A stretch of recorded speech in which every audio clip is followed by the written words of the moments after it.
Home hacks, simple fixes every young adult should know. Whether you're a renter or a homeowner, knowing a few basic home repair skills can save you time, money, and stress.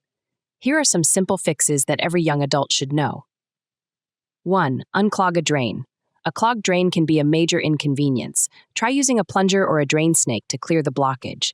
If that doesn't work, you may need to call a plumber. 2. Fix a leaky faucet. A leaky faucet can waste water and increase your utility bills. Often, you can fix a leaky faucet by tightening the packing nut or replacing the washer. 3. Replace a light bulb.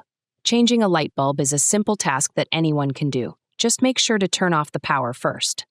4. Hang a picture. Hanging a picture can be tricky, but it's not as difficult as it may seem.